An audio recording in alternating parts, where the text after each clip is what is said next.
Merhabalar, kanalıma hoş geldiniz. Bugün çok istediğiniz yine marka bir çantayı çalıştım sizlerle. Gerçekten son derece güzel, kullanışlı boy bir çanta oldu. Örmesi çok keyifli, çok zevkli. Tabi biraz çift kat olduğu için görüntüsüne aldanmayın. 2 kat çanta örüyor gibi bir durum söz konusu.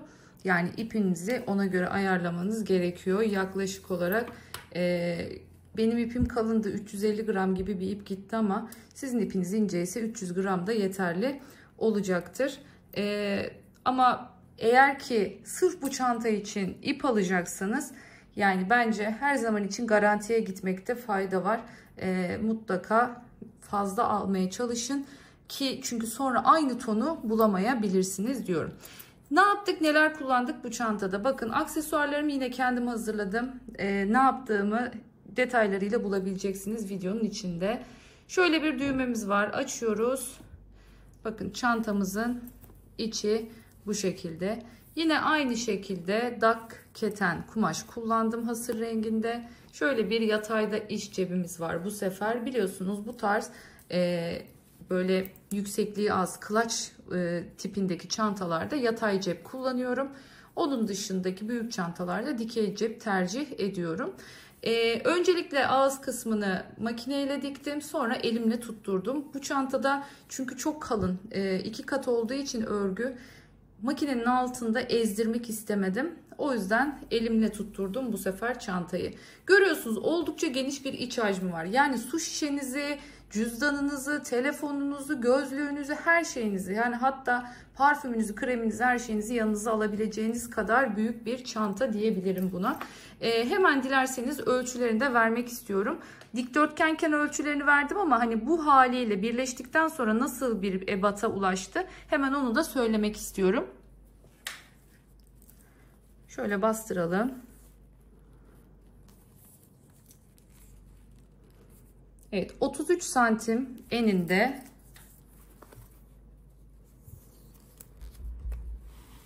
şöyle yine bastırayım. Bakın 21,5 diyebiliriz yükseklik olarak. Hemen kapak da söyleyeyim. Kapağımız ne kadar?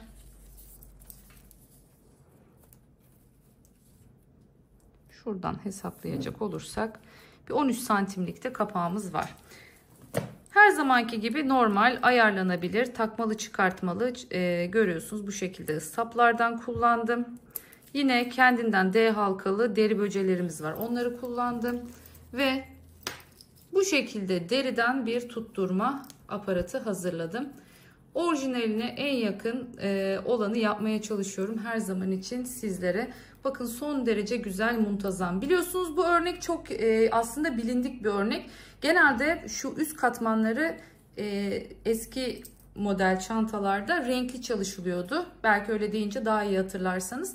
Bu çantada kendi renginden kullanıyoruz. Yani katmanları da kendi renginde. Bakın, bu örnekte şu çok önemlidir.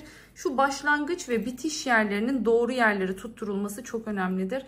Tüm detayları, tüm aşamaları bu videoda bulabilirsiniz diyorum. Kanalıma hala abone olmadıysanız kanalıma da abone olup yorumlarınızla, beğenilerinizle bana destek olursanız çok mutlu olurum. Biliyorsunuz abonelikler tamamen ücretsiz. Gönül rahatlığıyla istediğiniz gibi abone olabilirsiniz. Lafı fazla uzatmayacağım. Eğer hazırsanız bu çantayı tüm aşamalarıyla birlikte yapmaya başlayalım. Görüyorsunuz çile halinde satılan kağıt iplerden var elimde ve 4 milimetrelik tığla örüyorum. Şöyle söyleyeyim, açıkçası benim 4 milimle örmem hani sizlerin 3,5 milimle örmesine hemen hemen denk geliyor. Elim sıkı olduğu için ipim kalın. O yüzden ben 4 milimetre ile örüyorum ama siz 3,5 milimetre ile örebilirsiniz. Şimdi zincir çekerek başlayacağız. Bizim bu çantada örnek kurulumunu yapabilmemiz için 3'ün katlarına ihtiyacımız var. Ancak 3'ün katına bu çantada bir de 2 ekleyeceğiz.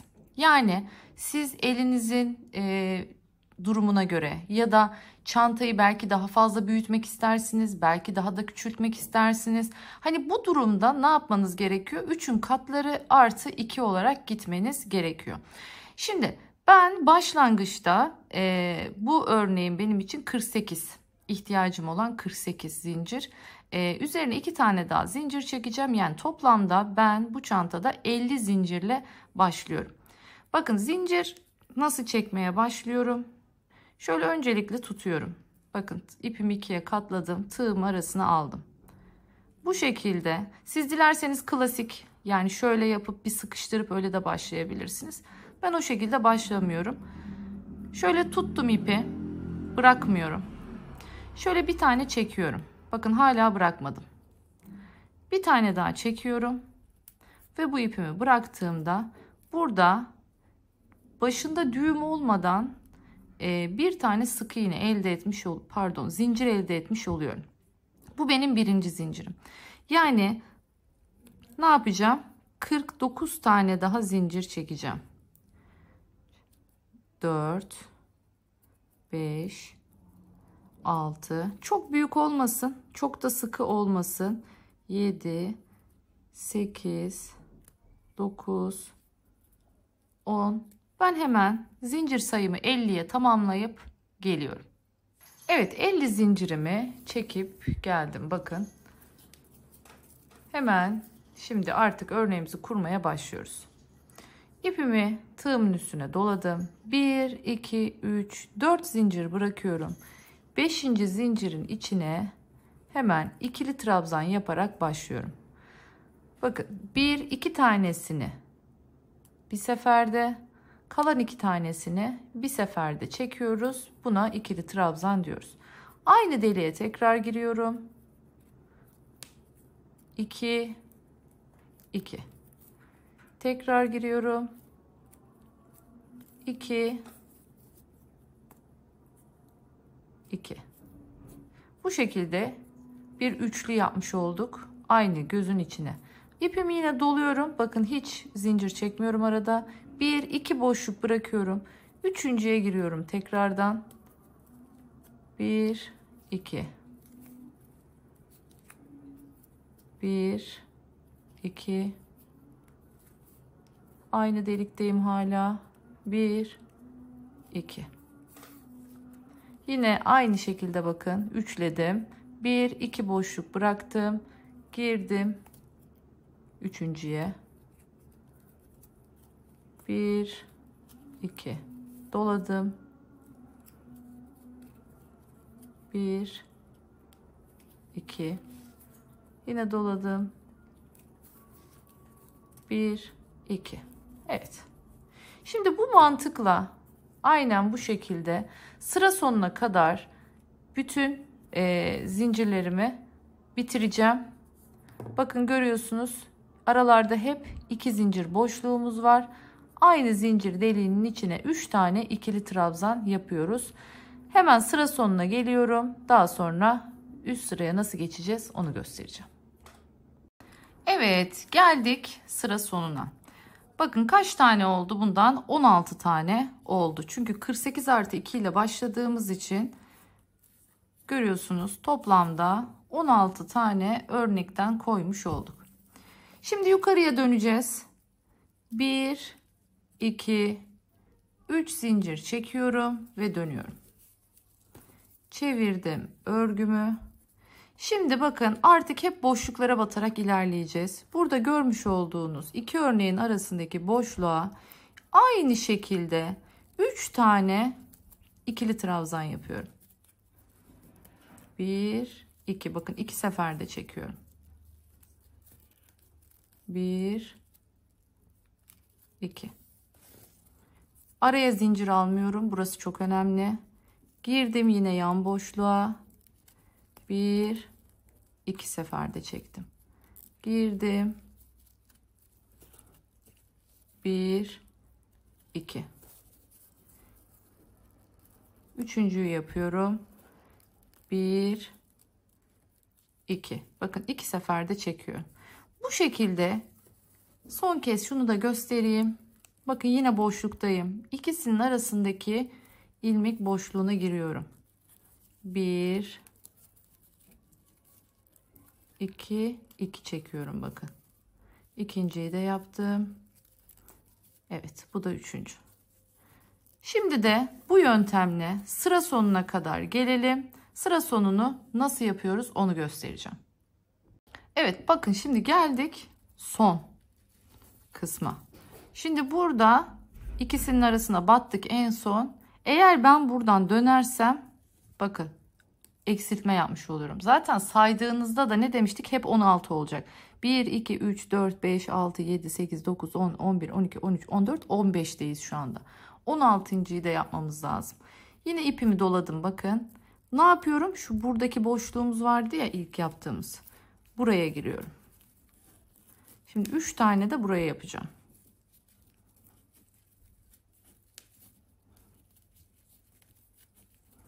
Evet. Bu şekilde şimdi dengelemiş oldum.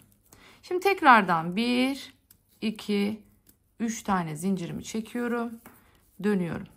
Yine bakın 2 örneğin arasına giriyorum. Hemen ikili trabzanımı yaptım. Devam ediyorum.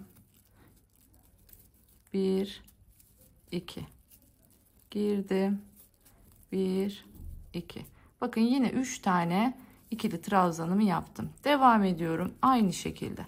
Yani mantık hep aynı. Bu şekilde devam edeceğiz.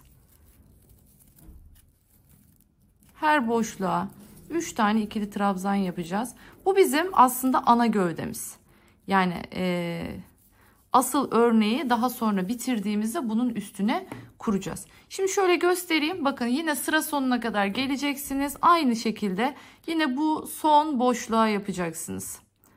Yani hep bu mantıkla gittiğimizde örneğimiz dümdüz bir şekilde ilerlemiş oluyor. Dilerseniz hemen santim olarak da söyleyeyim ne kadar oldu. Bakın görüyorsunuz. Şöyle 31. Biraz daha ördükçe şey yapar. Evet. Toplam 31 santim oldu. Bu öyle bir çanta ki dilerseniz bunu işte çapraz şekilde takabilirsiniz. Dilerseniz elinize bir clutch olarak da kullanabilirsiniz. İki türlü, yani sap takmak isteyenler sap takabilir. Takmak istemeyenler de normal elinde clutch olarak kullanabilir. Şimdi ben bu şekilde istediğim yüksekliğe gelene kadar öreceğim. Hemen sonrasında artık üzerine gerçek asıl örneğimizi koymaya başlayacağız. Evet, şimdi alt gövde parçamızı bitirdik. Bakın şöyle göstereyim. Ne kadar olduğunu hemen söyleyeceğim. Sıra olarak 32 sıra ördük. Yani şu görmüş olduğunuz birinci sıra, bakın ikinci sıra, üçüncü sıra, bu şekilde 32 tane sıra ördük. Yani şöyle katladığımız zaman 16'sı önde, 16'sı arkada kalacak şekilde yaptık. Hemen santim olarak da ölçüsünü vermek istiyorum. Ne kadar büyüklükte bir çanta oluyor bu şekilde. Bak şöyle göstereyim. 40 santim. En olarak zaten başta da vermiştik hatırlarsanız 31 santim. Gerçekten şöyle katladığınız zaman mesela 20 santim bence bu çantada ideal bir yükseklik oluyor. Yani daha kapak gelecek tabii ki de. Ama siz derseniz ki ben bir tık daha uzatmak istiyorum. Mesela işte bir iki sıra daha ekleyebilirsiniz. Yani önden arkadan birer santim daha ekleyebilirsiniz. Ama çantanın orijinali biraz yassı bir çanta olduğu için orijinali korumaya çalışacağım. 20 santim yükseklik benim için yeterli olacak. Şimdi kapak kısmını örmeye başlıyoruz. Bakın hiç ipimi koparmadım. Şimdi buradan devam edeceğiz kapak kısmına. En son kaldığım yerden. Şimdi kapağı yaparken kapakta şöyle bir örnek içeri geleceğiz. Yani ne demek istiyorum? Şimdi normalde şu üçlünün birer tane sağdan soldan azaltmış olacağız. Hatırlarsanız toplamda 16 tane vardı. Şimdi bir sağdan bir soldan azalttığımızda toplam 14 adet olmuş olacak. Şimdi bunu nasıl yapacağız? İpi koparmamak için arkaya geçiyorum. İpim arkada. Bakın ipi arkaya aldım. Hemen ilmek kaydırmayla kayacağım sola doğru. Bakın normal şu tepelere giriyorum. İlmek kaydırıyorum. Giriyorum. İlmek kaydırıyorum. Şimdi 1, 2, 3 tane zincirimi çekiyorum. Bakın aynı buradan dönüşüm gibi yapacağım şimdi. İpimi doladım. Bir sonraki boşluğa giriyorum. Bakın bir sonraki boşluğun içine örneğimi koymaya devam ediyorum.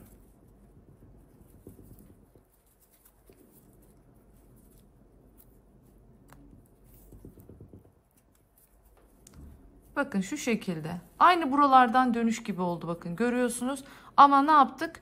Bir tane örneği burada kesmiş olduk bu şekilde. Şimdi buradan sıra sonuna kadar devam edeceğim. Sıra sonuna geldiğimde ise bakın en son şuraya batıyorduk ya. Buraya batmayacağım. En son buraya batacağım ve geri döneceğim. Ve artık bundan sonra kapak büyüklüğümüzün ne kadar olmasını istiyorsak o kadar kapak kısmını öreceğiz. Dilerseniz şöyle şunu da yapayım. 2 ve 3. Bakın bu şekilde yolumuza devam ediyoruz. Çok çabuk örülen gerçekten çok güzel bir örnek bu. Tabii daha işimiz bitmedi. Asıl örneği koymaya hepsini bitirdikten sonra başlayacağız. Dilerseniz sıra sonuna kadar geleyim. Ondan sonra burayı da göstereyim. Sonra kapak kısmını örmeye devam edelim. Evet, geldim bakın sıra sonuna. Hemen artık son buraya batmam gerekiyordu ya, buraya batmıyorum. Normal 3 zincirimi çekiyorum ve dönüyorum. Tekrardan her zamanki gibi dibindekinden devam edeceğim.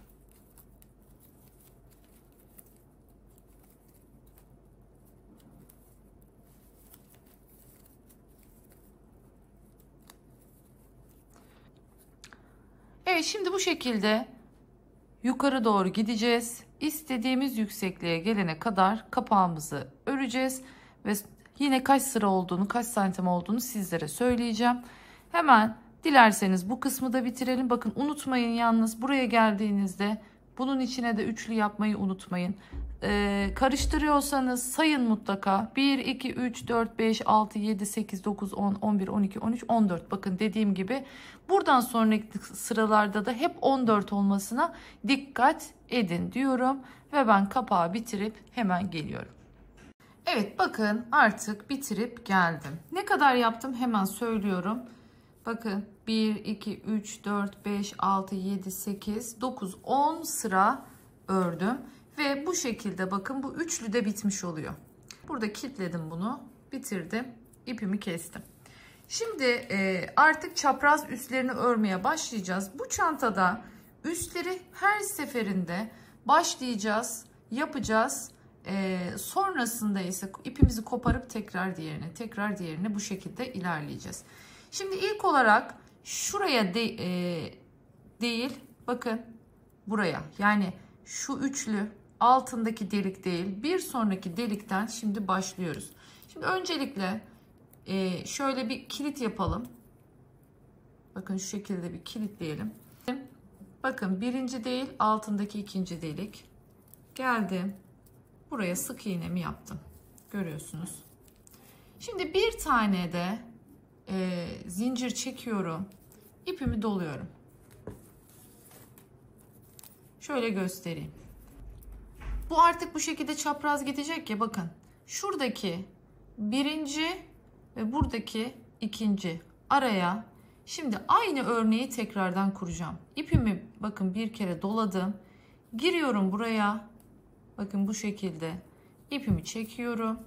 Hemen ikili trabzanlarımı yapmaya başlıyorum. Aynı noktaya 3 tane trabzanımı yapacağım şimdi.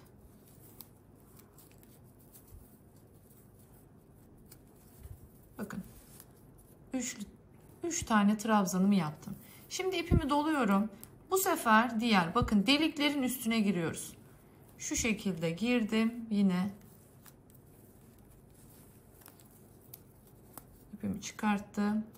1-2 seferde çekiyorum. Girdim. 1 2 girdim. 1 2. Bakın bu şekilde üst katı oluşturmuş olduk. İlki bu şekilde 2 tane olacak. Şimdi yine bir zincir çekiyorum. Bakın nereye? Şu birinci değil, ikinci boşluğa giriyorum.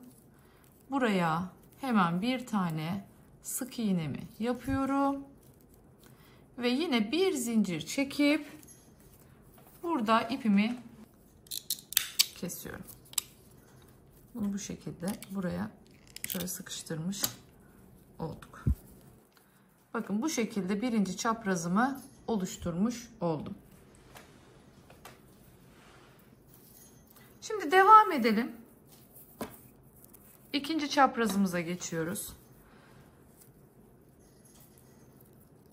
Bu ipleri uzun bırakıyorum bu şekilde. Daha sonra etrafını bunun sık iğne ile dolaşacağız. Dolaşırken o aşamada bunları da üzerinden örerek gideceğiz. Şimdi bakın bu arada yapmıştık ya, bu arayı boş bırakıyorum. Diğer araya geçiyorum tekrardan. Evet. Şimdi dilerseniz hiç kilit yapmaya gerek yok. Bakın bir tane boşluğu atladık. Diğer boşluktayız. Giriyorum boşluğa. İpi çekiyorum ve bu şekilde buraya bir tane, görüyorsunuz, zincirle sıkıştırıyorum. Şimdi bu ipi bu tarafa atıyorum. Bir zincir daha çekiyorum ve bu şekilde bakın başlamış oldum. Görüyorsunuz, kilit yapmaya gerek yok. Geldim. Şimdi nereye batacağım? Bakın görüyorsunuz. Şimdi bu arada artık bunun üstünü kapatmış oldu. Şu aradaki şu hizayı boş bırakıyorum. Hemen bakın görüyorsunuz. Bunun bu şekilde dönecek. Zaten kendisi yerini belli ediyor. Bakın yapacağı yeri belli ediyor. Bu çapraz gidecek ya. Şu görmüş olduğunuz battığımız deliğin üst tarafına geliyorsunuz. Bakın üst tarafına geliyorsunuz. Hemen buraya girip yine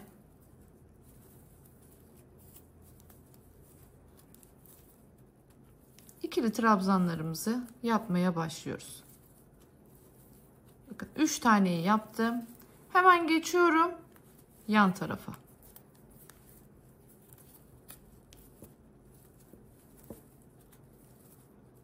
Bir.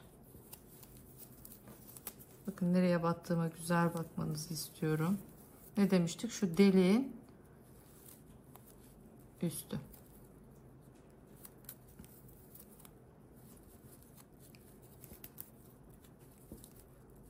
2 ve 3. Bakın yine doladım. Geldim bir sonrakine.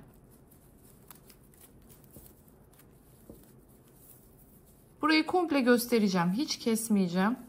Sonra artık devamında bitene kadar yapmaya devam edeceğiz.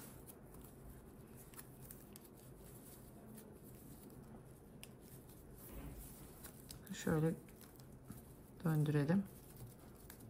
Bakın görüyorsunuz. Şu aradaki bir sırayı boş bıraktık. Yine devam ediyorum. Bakın zaten çaprazı devam ettiğinizde, yani şu deliği takip ettiğinizde çok net bir şekilde ilerleyebiliyorsunuz.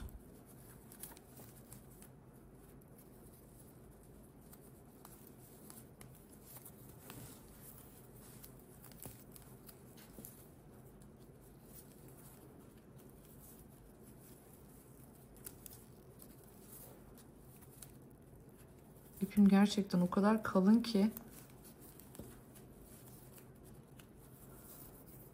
Bakın aynı delikten, aynı hizadan devam ediyorum. Bir sıradaki deliğe geldim.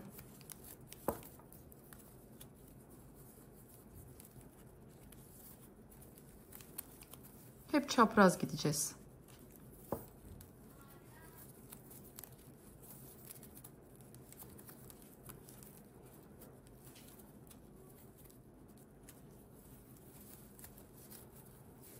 Şöyle daha net bir şekilde görebilirsiniz.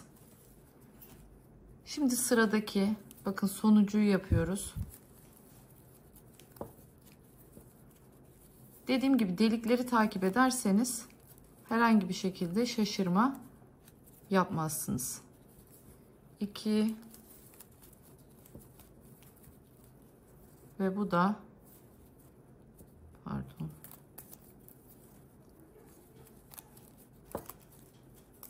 evet.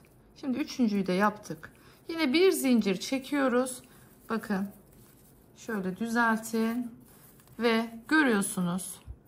Bir, iki tane üçlüden sonraki yere, yani tam olarak hizası zaten yerini belli ediyor. Bakın giriyorum şöyle alttan, çıkarttım ipimi ve bu şekilde sık iğnemi yaptım. Bir zincir çekip ipimi yine kesiyorum. Evet. Böylelikle iki tanesini bakın tamamlamış oldum. Şimdi yerlerini göstermek istiyorum tekrardan. Ne demiştik? Bir delik atlıyoruz. Bakın bunu atlayacağız. Bu deliği atlayacağız. Artık gövde kısmına geçtik. Bakın gövde kapak hep bir bütün halinde gidiyor. O ahengi bozmamamız lazım. Şimdi bakın bir sonraki, bunu boş bırakıyoruz. Buradan başlıyoruz. Şuradan. Sonra ne yapıyoruz? Bakın bunu yapacağız. Boş bırakıyoruz buna. Hep iki aralıkla gidiyoruz. Bu çok önemli. Buna dikkat edin. Bakın şöyle arkadan daha belli oluyor. Şöyle göstereyim. Bakın buna batmışız. Buna batmamışız. Buna batmışız. Görüyorsunuz. Bu şekilde düzgün bir şekilde ilerleyeceğiz. Gideceğiz. Bakın devam edeceğiz. Böyle git. Yani şuraya geldik ya, devam edeceğiz. Bu kenara geçeceğiz. Bütün çarpıları aynı şekilde atacağız. Bitireceğiz. Ve sonrasında artık çantamızın katlayıp birleştirme kısmına geçeceğiz. Ve ağız kısmını da sık iğne ile tamamlayacağız. Sık iğneyi yaparken de bu bütün iplerimizi bu şekilde gizlemiş olacağız. Dilerseniz hemen şu gövdeden de başlayacağımız yeri ben size göstereyim. Böylelikle daha rahat bir şekilde ilerleyebiliriz. Şimdi bakın neyi takip edeceğiz? Biz nereye yapacağız şu anda yapacak olduğumuzu? Bakın bu deliğe yapmıştık. Şimdi bu deliğe yapmıştık. Şimdi bu deliğe yapacağız. Bu deliğin hizasını takip ediyoruz. Bakın bu delik nereye gidiyor? Gidiyor. Bu delik buraya geliyor. Bakın görüyorsunuz. Yani bu deliklere, sıradaki yapacağım yer şimdi bu deliklerin hizası. O zaman bu deliklere yapacaksam nereden başlamam gerekiyor? Bir altından başlamam gerekiyor. Tığımı geçirdim. Bakın şöyle göstereyim. Gövdedeki bir, ikincinin altı. Giriyorum. İpimi sıkıştırdım. Bu ipimi şöyle içinden geçiriyorum tekrar ve bir zincir daha çekiyorum. İpimi doladım. Bakın bahsettiğimiz şu. Şu delikleri takip edeceğiz ya. Şimdi bu deliğin hemen üstündeki şu araya giriyorum.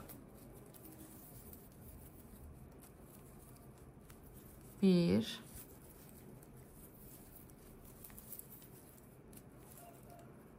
2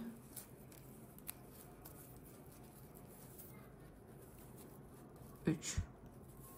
Bakın devam ediyorum. Sıradaki delik. Bak delik takip edeceğim. Şöyle. Bu deliğin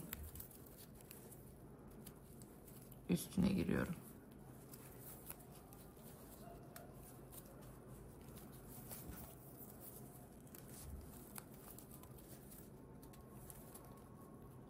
Hop 3.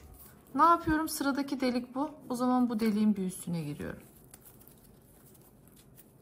Bu şekilde giderseniz, yani o delikleri takip ederseniz çaprazda, işiniz çok daha kolay olur.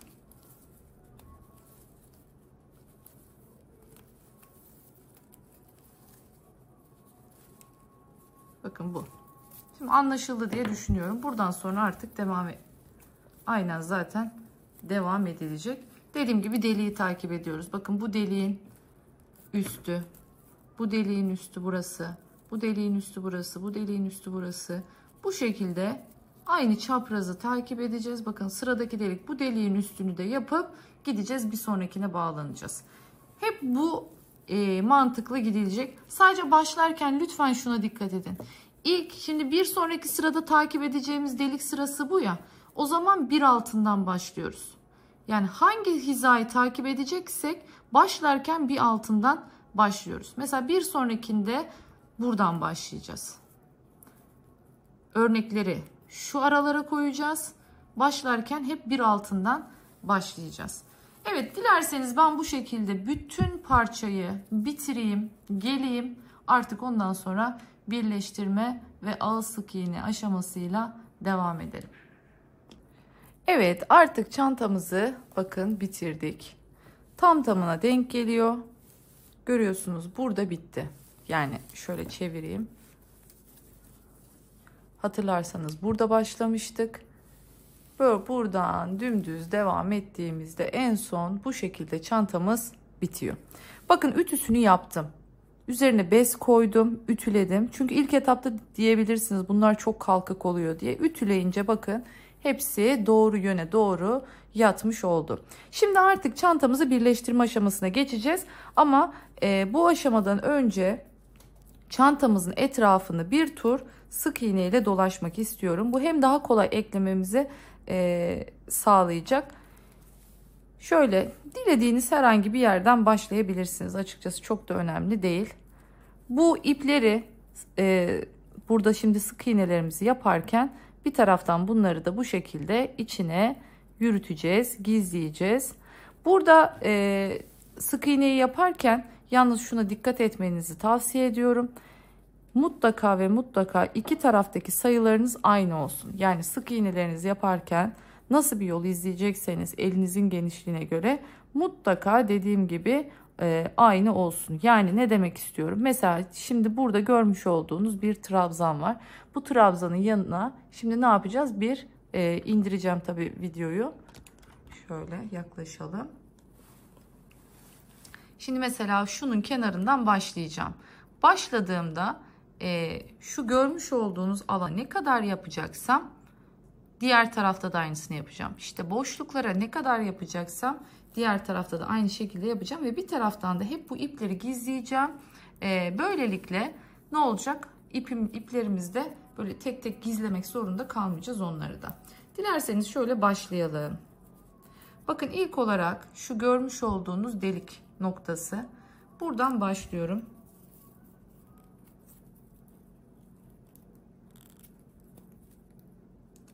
Bakın bu şekilde sıkıştırdım. Bu benim ilk sık iğnem olmuş oldu. Şimdi burada şu görmüş olduğunuz trabzanın komple hepsine birden girmiyorum. Bakın böyle.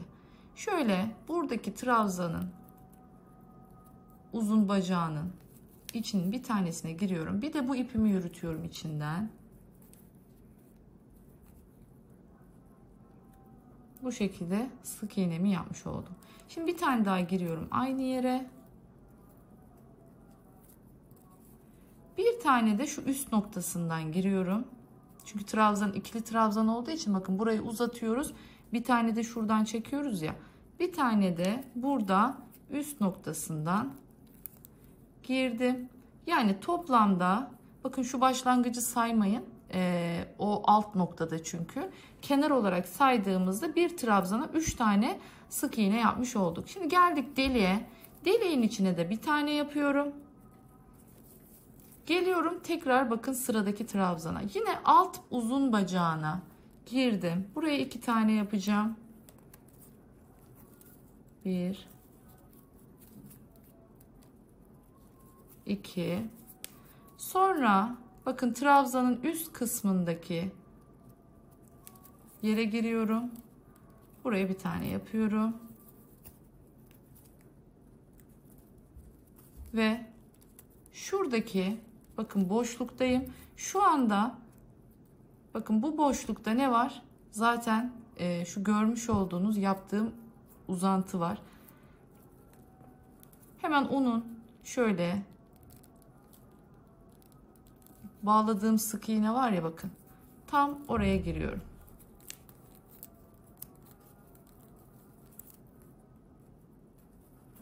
Bir tane yine yapmış oldum, görüyorsunuz. Yine geldim bakın şuradaki trabzana. Aynı şekilde. Şimdi bak bu ipi artık yeterince getirdim ya. Bunu burada kesin. Yani ipleri hep tek tek yürüsün içlerinde. İkinci bir ipe geçmeyin. Yani iki ipi birden yürütmeyin. Kalınlık yapmasın. Şimdi artık bu ipi yürütmeye devam edeceğim. Bakın şöyle gösteriyorum. Yine şu bakın trabzanın bacak alt ilk uzattığımız bacağı ipi de alıyorum. Onu da içinden gizleyeceğim. Bir tane yaptım. Aynı bacağın içine bir tane daha yaptım. Geldim bakın trabzanın üst kısmına. Yine üst kısmını şöyle yanında görüyorsunuz, tek bir lob ipi alıyorum. Yine burayı üçlemiş oldum.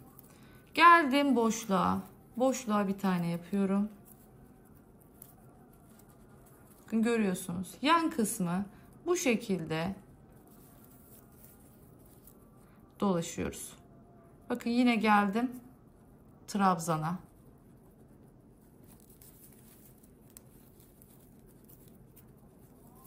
Alt uzun bacağının içine 2 tane yaptım. Şimdi devam ediyorum. Trabzanın üst kısmına bir tane.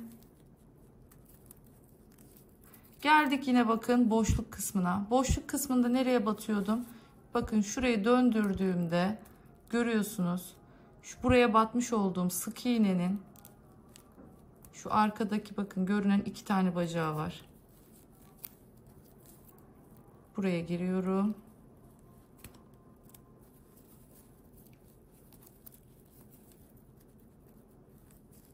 Sık iğnemi yaptım. Artık bu ipimi yine aynı şekilde kesiyorum.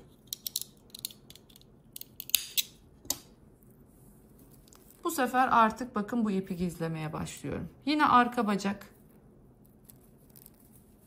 Bakın tek katına giriyorum. 1 2 tane. Bakın o ilk başta çok ayrılmış gibi durur böyle. O sizi düşündürmesin.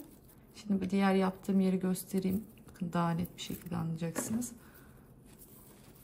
Bakın orada çok ayrılmış gibi gözükse de sonrasında görüyorsunuz öyle bir ayrım söz konusu değil. Burada herhangi bir şekilde sıkıntı oluşmamış oluyor. Bu mantıkla şimdi şu köşeye kadar gelelim. Şu köşeyi nasıl döneceğim? Buraya nasıl devam edeceğim? Buradan buraya nasıl geçeceğim? O kısma geleceğim. Ama önce bir köşeye kadar bu sık iğnelerime bir devam edeyim. Evet, geldik şimdi köşeye.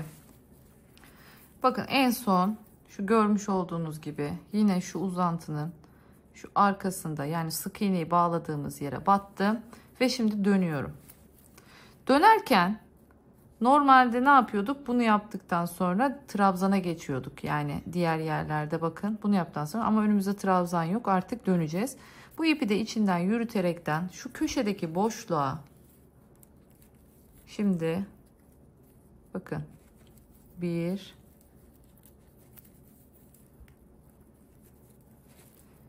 2 şu şekilde 2 tane yaptım köşe dönüşünü sağlayabilmek için. Sonrasında bakın burada direkt trabzan tepesi var, görüyorsunuz. Hemen trabzanımın tepesine sık iğnemi yapıyorum. Görünürde burada 2 tane trabzan görüyorsunuz. Üçüncüsü şuraya altına girmiş.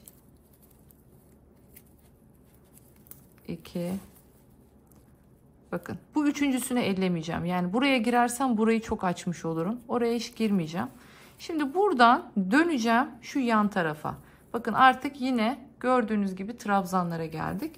Hemen bu yan tarafına geleceğim ve bir sık iğne buraya yapacağım. Bakın dönüşü sağlamış oldum. Buraya artık 2 tane batmıyorum. Bu sadece burada bakın bir tane battım. Hemen üst tarafına geçtim. Yani trabzanın diğer üst kısmına. Dediğim gibi ikili trabzan olduğu için bunlar ikili trabzanlarda trabzanın bir alt kısmı oluyor, bir de üst kısmı oluyor. Bakın üst kısmına da bir tane yaptım. Yine geldim, görüyorsunuz. Sık iğneyle bağladığımız yere. Bakın tam şu bağlantı noktası. Tığım 4 milim olduğu için birazcık zor giriyorum.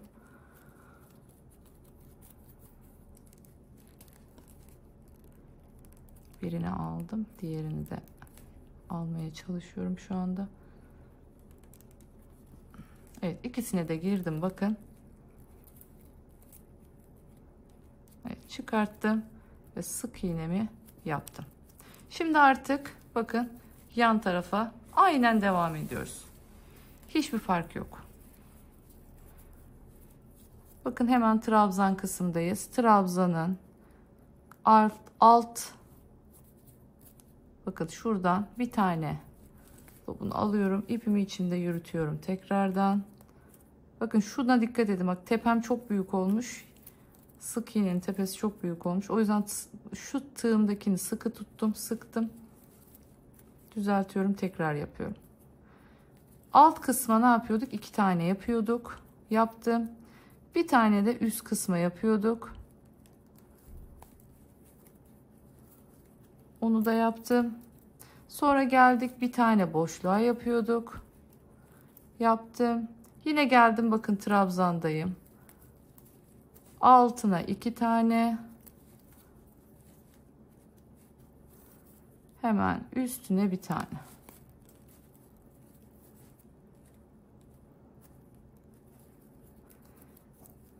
Ne yapıyordum burada? Bunu tamamladığımda artık şu içindeki ipimi kesiyorum. Geldik buraya. Bakın yine bağladığımız nokta burası. Buraya giriyorum. Buraya bir sık iğnemi yaptım. Şimdi yatırdım ipimi. Tekrardan trabzanın alt kısmındayım.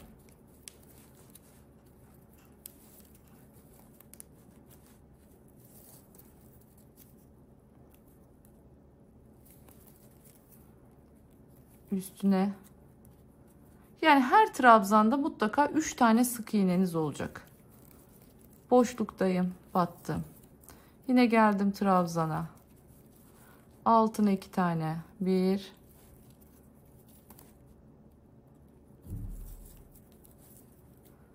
2, bir tane üstüne,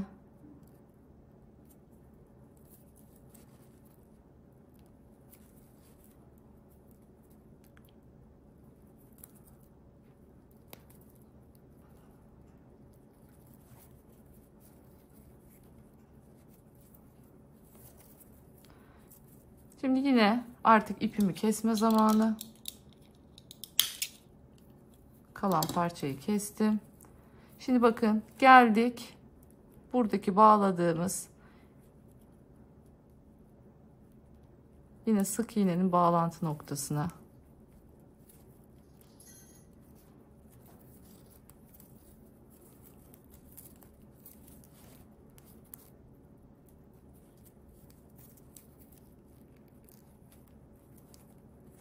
Yaptım sık iğnemi. Dönüyorum şimdi bu tarafa. Şimdi burada boşluk var, bakın yine. Boşluğa geldim. 1 2, bakın yine 2 tane yaptım. Artık burası çok kolay. Çünkü burası, bakın hepsi trabzan başı.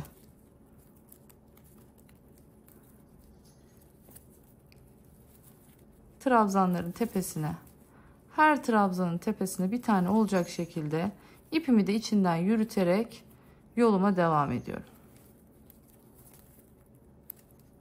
Şimdi şunun bir tanesini de gösterdim mi sıra sonuna kadar bir gideceğim.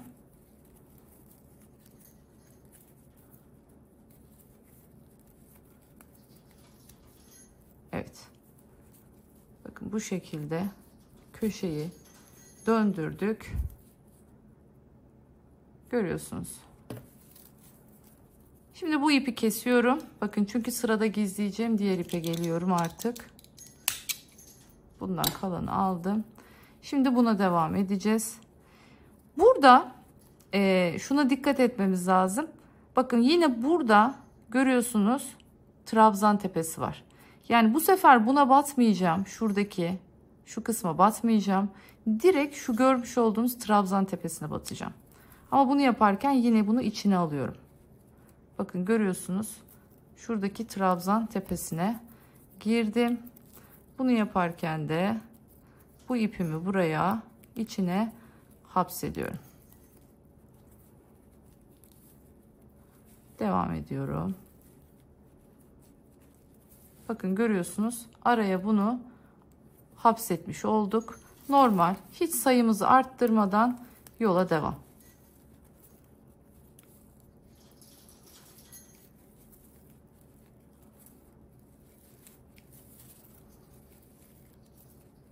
İki,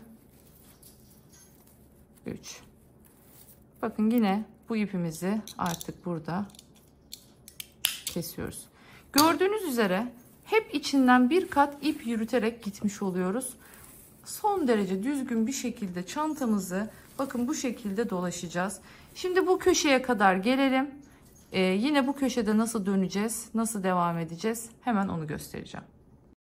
Evet bakın geldik şimdi köşeye. Hemen ne demiştim? İpin yürüttüğüm ipi kesiyorum. Diğer iple devam edeceğim. Şimdi bu köşe noktasına en son battığım sık iğnemi yaptığım yere şimdi bir tane daha yapıyorum. Şöyle köşeyi rahat dönebilmek için. Sonra şu trabzanın üst kısmına yani yan üst diyelim artık ona.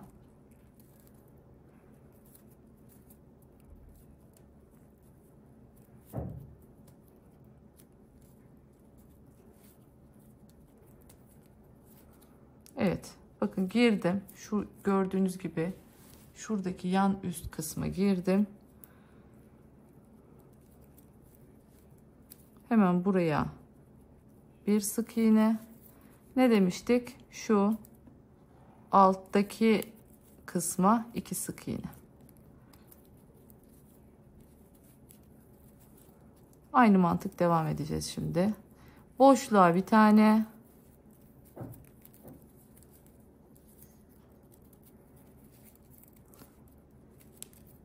Şu ipimizi içinden yürütmeye devam edelim. Evet şimdi geldim bakın. Bunu keselim artık. Gözümüze karışmasın.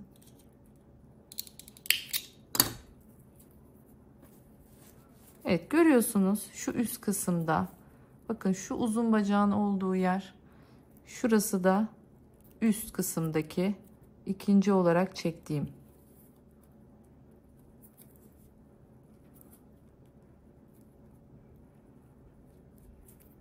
Girdim buraya. Hemen bir tane sık iğnemi buraya yapıyorum. 2 tanesini alt bacağa yapıyorum.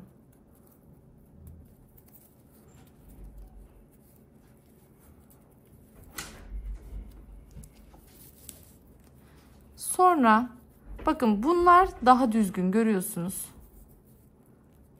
Yani şu gördüğünüz üzere bunlar ilk başladığımız ipler. Bunu çekelim şöyle yana. Yine aynı şekilde tam bu noktaya bakın girdim. Yani aslında hiçbir şey değişmedi. Bu tarafta da aynı işleme devam edeceğim. Bir tane buraya. Bakın bunu kenara çektim. Ne yapıyorduk? Bir tane şu üstteki şu görmüş olduğunuz şu üstteki kısım. Tabi buraya bunu da içine alaraktan yapıyoruz.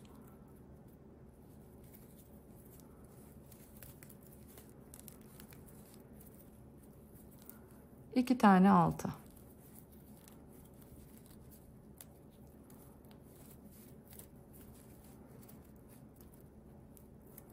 Bu şekilde sayılı gittiğimiz zaman ister istemez ne oluyor? İki taraf birbiriyle aynı gidiyor. Bu bizim için neden önemli? Çünkü üst kısım kapakta değil ama biliyorsunuz gövde kısmında şimdi birleştirme yapacağız. O birleştirme yaparken iki tarafında aynı eşit olması bizim için önemli nokta. Bakın şöyle artık buradan sonrasını anlatayım dilerseniz, iyice anlaşıldı diye düşünüyorum. Bakın en son şuraya geleceğim, boşluğa bir tane, 3 tane buraya, bir tane şunun üstüne, 3 tane buraya geleceğim boşluğa. Burada yine şurada yaptığımız işlemin aynısını yapacağız. Bakın ilk buraya yaptınız ya. Şuradaki gizlediğim ipi de keseyim. Şurayı sayın. Bakın aynı olsun. Yani şuradaki işlemle buradaki işlemin birebir aynı olması gerekiyor. Sonra yine dönüyorsunuz. Bakın aynı mantık, devam ediyoruz. Bu tarafı şöyle bitirdiniz. Geldiniz buraya, köşe dönmesi için 2 tane yapmayı unutmayın. Geldiniz. Bakın mantık aynı şekilde ilerliyor. Burada artık şunu yapacaksınız. 2 tane boşluğa, bir tane şu trabzanların batılmış olduğu şuradaki delikler var ya, bir tane buraya. 2 boşluğa bir tane deliğe, 2 boşluğa bir tane deliğe, 2 boşluğa bir tane deliğe şeklinde başladığımız yere kadar gelelim. Burada nasıl artık birleştirmeye başlayacağız, hemen onu göstereceğim. Evet, şimdi artık bakın işaretlerimi koydum. Tam olarak başlangıç noktalarını belirledim. Artık neye başlayacağım? İlmek kaydırmaya başlayacağım. Şimdi size burada bir detay vermek istiyorum. Hemen nerelerden başlayacağım? İşaretleyicilerimi nereye taktım? Hemen onu göstermek istiyorum. Hatırlarsanız şurada trabzanlarımıza yaptığımız 3 tane sık iğne vardı. Bakın 1, 2, bu 3 sık iğneden, bakın şurada bu 3 tane sık iğne, bunun hemen bir önündeki. Buraya takıyorum. İşaretleyicimi buraya takıyorum. İlmek kaydırmaya başlayacağım nokta burası. Bu şekilde karşılıklı tutturdum. Aynı şekilde burada da. Bu bakın 1, 2, 3 tane, bunlar benim normal şu trabzanımın yanındaki, onun bir önceki köşe kısmı. Burada aynı işaretleri koyuyorum. Ve şimdi ne yapacağım? İlmek kaydırmaya başlayacağım. Burada size şöyle bir yöntem göstermek istiyorum. Eğer ilmek kaydırmaya buradan başlarsanız birazcık zorlanacaksınız. O açıdan tavsiyem size buradan başlamak. Eğer buradan başlarsanız daha rahat bir şekilde buraya gelebilirsiniz. Ama bunun için ne yapmanız gerekiyor? Güzelce sayacaksınız. Yani buradan da karşılıklı böyle denk getire saya böyle gideceğiz. Ve ilk başlamamız gereken noktayı hemen bulacağız ve oradan başlayacağız.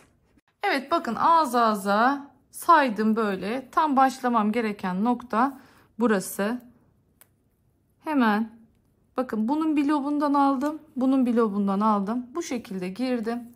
İpimi de alttan çekiyorum.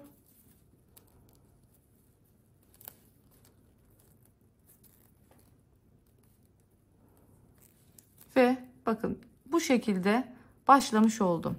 Hemen yanındaki, bakın yanındaki yerden giriyorum. Ve aynı şekilde burada da yanındakinden giriyorum. Yanındaki ilmekten giriyorum. İpimi yine alttan çekiyorum. Ve ilmek kaydırmamı bu şekilde yapmış oluyorum. Bu benim ilk ilmek kaydırmam. Sonrasında bakın devam ediyorum. Hemen bunun yanındaki ve yine aynı şekilde yanındaki. Bir sonraki ilmeğe giriyorum. Geçtim içlerinden. İlmek kaydırmamı yaptım. Hemen bir sonraki ilmeğimiz. Bakın yanına girdim. Yine burada da yanındakine girdim. İpimi çektim ve ilmek kaydırdım. Siz dilerseniz dikerek de birleştirebilirsiniz. Yanındaki ilmek, bakın üst lobuna giriyorum sadece. Girdim. Burada da yanındakine girdim. Ve ilmek kaydırdım. Yanındaki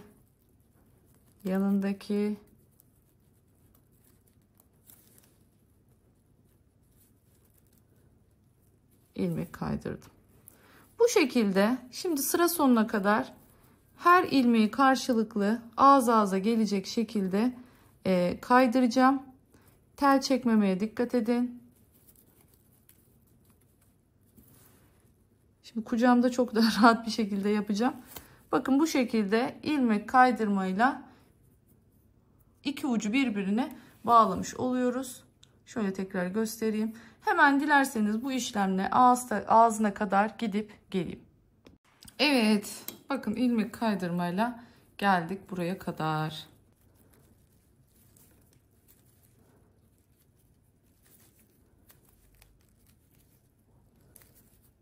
Hem ağzı daha uzun ömürlü olur.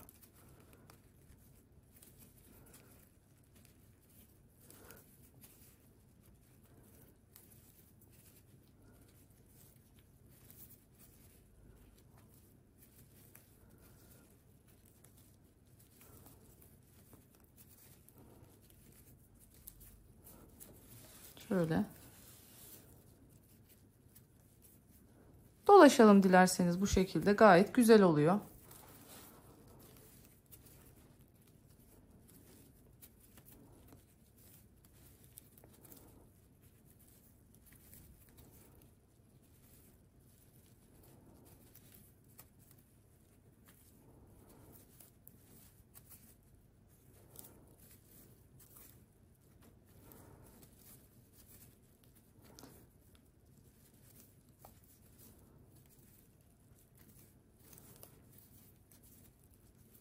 Bu şekilde bakın ilmek kaydırarak yoluma devam ediyorum. Şimdi bunu sıra sonuna kadar geldiğimde bu ipi burada bırakacağım. Bu ipi kesmeyeceğim. Şimdi şuradan yeni bir iple başlayacağım. Aynı şekilde buraya kadar geleceğim ve bunu bu şekilde devam ettireceğim artık. Aynı şunun ağız kısmına da aynı şekilde dönsün. Devam ettireceğim ve burada başladığı noktada bitireceğim. Dilerseniz bunu sıra sonuna kadar getireyim. Sonrasında biraz önce yaptığım gibi bunu da ekliyorum. Aynısı zaten. Yine sayacağım. Tam başlayacağım. Buraya kadar bunu ekleyeceğim. Sonra bu görmüş olduğunuz iple aynen ilmek kaydırmaya devam ederekten çantamızın şu kenar hattını da güzelce bir dolaşalım. Evet, bakın bu tarafını da bu şekilde bitirdik. İplerimi gizledim. Şu köşe çıkıntısını şimdi şöyle içe doğru ittiriyorum.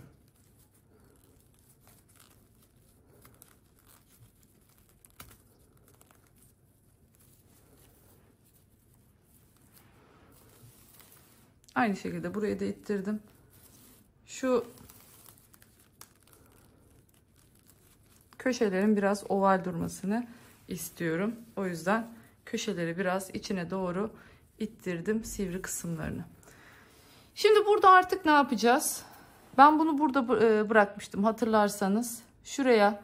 Şimdi buradan bir başlayacağım. Zaten sık iğneleri takip ediyoruz. Bakın hiçbir fark yok.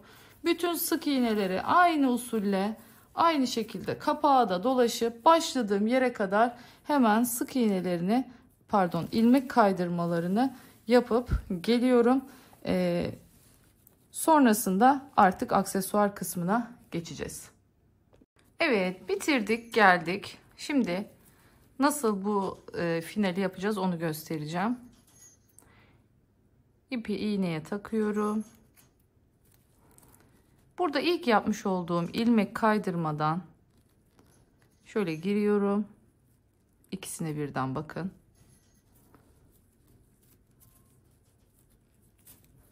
Sonrasında ipimizin çıktığı yerden giriyorum arkaya.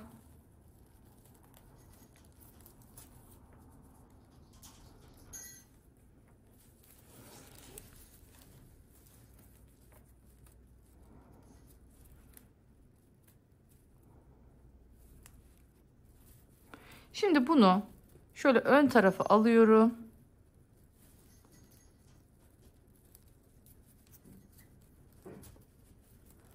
Ve görüyorsunuz sık iğnelerimiz vardı. Şöyle sık iğnelerimizin içinden ilerliyorum.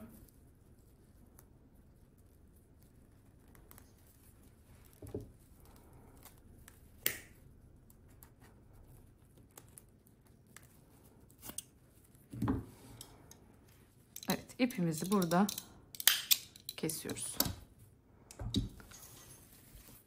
Evet, çantamızı bu şekilde tamamlamış olduk. Bak, son derece düzgün bir çantamız oldu. Şimdi burada artık aksesuar kısımlarına geçeceğiz. Aksesuarlarını bitirdikten sonra astarını dikeceğiz. Ben bu çantada normalde orijinalinde yine kese astar vardı. Fermuarlı kese astar yapmışlar içine seyyar olarak. Ama ben sabit astar yapmayı tercih ettim. Çantamız zaten çok büyük değil. Bu şekilde daha kullanışlı olacağını düşündüm. Şimdi geldik diğer aksesuarlarımıza. Şimdi yine bu çantamızda klasik, normal, ayarlanabilir çapraz çanta sapı kullanacağız. Bunlar zaten hazır olarak satılıyor. Ayarlanabilir deri saplarımız var. Onlardan kullanacağız. Bu şekilde yine kendinden derili böcelerimiz var.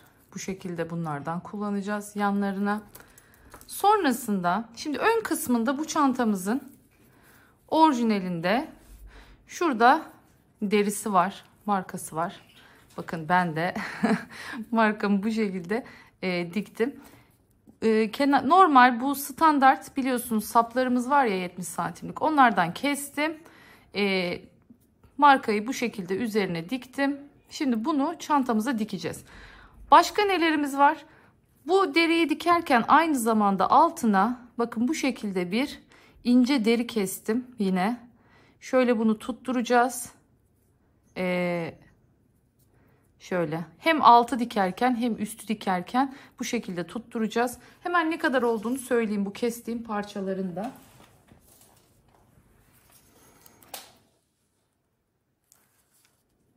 Şöyle yarım santim kadar kestiğim derinin kalınlığı. Evet, tam 10 santimmiş.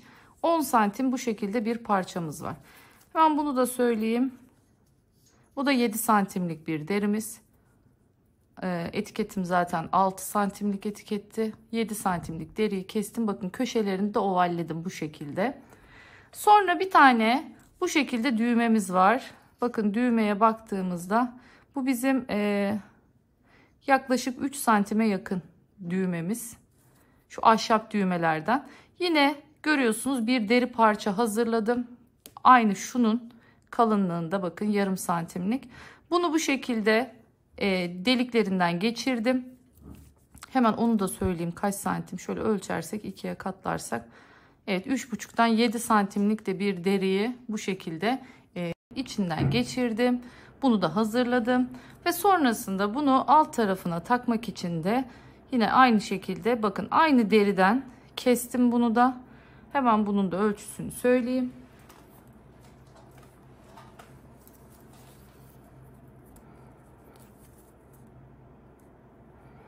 Evet, 2,5 santime 2,5 santimlik bir kare parçayı sonrasında şu köşelerini ovalledim ve bu şekilde bir görüntü elde ettim. Şimdi ne yapacağız? Bunu kapak kısmına takacağız. Kapak ortasına takacağız. Bu dikerken aynı şekilde şu deriyi de tutturacağız. Bakın şöyle koyduğumuzda hem üstten dikerken tutturacağız şu deri parçalarını, hem alttan dikerken tutturacağız bu deri parçalarını. Böyle bir ilmek elde edeceğiz. Alt kısmında da şu şekilde duracak. Yani düğmeyi de şu deri aparatıyla, bunu da bu deri aparatıyla aşağıya sabitleyeceğiz ve bu şekilde çantamızı tamamlayacağız. Şimdi dilerseniz ben bunları dikeyim. Çünkü bunu kameranın karşısına dikmem gerçekten çok zor olacak. Nasıl bir ip kullanacağım? Yine naylon iplerden, elimde deri ipi olmadığı için bu tülbent kenarı yaptığımız iplerden kahverengi rengi iple dikeceğim.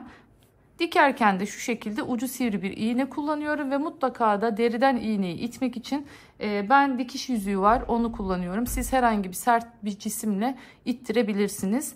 Dediğim gibi bunların hiçbirini de yapmayıp direkt çıt çıt yapıp takıp kullanabilirsiniz. Ama ben orijinaline en yakın şekilde yapmaya çalıştığım için bu malzemeleri kullanacağım. Şimdi hazırsanız dilerseniz bunların hepsini şöyle bir dikeyim, geleyim. Ondan sonra astarı da hazır. Bu arada astarını da göstereyim hemen. Bakın bu şekilde astarımız hazır, dikildi. Şöyle yatay cep kullanıldık bu sefer içine. Şöyle göstereyim. Yanları yine gördüğünüz gibi temiz dikişle bitirildi. Çünkü çantamız delikli olduğu için deliklerinden çıkmasın diye. İçinde hiçbir şey yok, düzgün görüyorsunuz. Şimdi ben bu çantaya bunu monte ederken şimdi önce şu ağız kısmını şu şekilde kıvıracağım. Ve öncelikle bunu makinede bir kere dikeceğim. Sonrasında çantanın ağız kısmına tabi bu tercihe bağlı, direkt bu şekilde hazırlayıp makineye bu şekilde de tutturabilirsiniz. Yani ağzını makineyle de dikebilirsiniz. Dilerseniz diğer türlü elde de dikebilirsiniz. Bakalım ben hangi yolu tercih edeceğim şimdi bilmiyorum. Çantanı birazcık bu örgü elde dikmek istememin sebebini de şu şekilde açıklayayım. Normalde biliyorsunuz hep makineyle dikiyorum ama bu örgü çift kat olduğu için, yani şu kabartmaları olduğu için çok kalın. Kalın olduğu için de makinenin altında bunu hareket ettirmem çok zor oluyor. Ve bu da ister istemez örgüyü eziyor. Yani çok kalın bir örgüyü makinenin altına koyduğunuzda astar kısmından diktiğimiz için makinenin dişlileri bu örgüyü eziyor. Bu çift kat olduğu için o yüzden bunu elde dikmeyi tercih edeceğim. Makinenin altında hiç örgüyü yıpratmak istemiyorum. Dedikten sonra dilerseniz artık tüm aşamalarını yapayım, bitireyim. Ondan sonra finalde hep birlikte çantamızın bitmiş haline bakalım. Evet, finaldeyiz. Gerçekten çok güzel bir çanta oldu. Ya nasıl güzel, kullanışlı, böyle tak çık, her şeyi içine alabilecek kadar büyük ama aynı zamanda da formuyla, görüntüsüyle böyle çok kibar bir model elde etmiş olduk. Hemen bakın görüyorsunuz, derilerimizi diktim. Nasıl yaptığımı söylemiştim, göstermiştim size hatırlarsanız. Burada ortalamak çok önemli. O yüzden önce kapağı dikmenizi, kapağa göre altı dikmenizi tavsiye ediyorum. Ve bu deri dikme aşamalarını mutlaka dediğim gibi astardan önce halledin. Bakın astarımızı da tutturdum. Dediğim gibi önce makinede ağzını katladım dışına ipler çıkmasın diye. Sonrasında ise normal gizli dikişle diktim. Görüyorsunuz son derece güzel, geniş bir iç hacmi var. Çantamızın biliyorsunuz çünkü 33 santim eni var. Küçük bir çanta değil. Saplarını dilediğinizde içine koyabilir ya da tamamen çıkartabilir. Bir kılaç gibi bu çantayı elinize alabilirsiniz. Son derece gerçekten o anlamda büyüklük olarak, form olarak çok şık bir çanta oldu. İçi boş olmasına rağmen bakın yani böyle o kabartmalı örneğiyle hiç böyle sönük durmuyor. Hem kağıt ip kullandığımız için kağıt ipte çantalar daha tok duruyor biliyorsunuz. Hem de örnek böyle kabartmalı bir örnek olduğu için son derece güzel, muntazam, şık bir çanta elde etmiş olduk. Gerçekten ben çok severek ördüm. Çok da beğendim bitmiş halini. Umarım siz de çok beğenmişsinizdir. Tekrardan hatırlatmak istiyorum. Hala kanalıma abone olmadıysanız abone olur. Beğenilerinizle, yorumlarınızla beni desteklerseniz çok sevinirim diyorum. Bir başka videoda daha görüşmek dileğiyle. Kendinize çok iyi bakın. Hoşça kalın.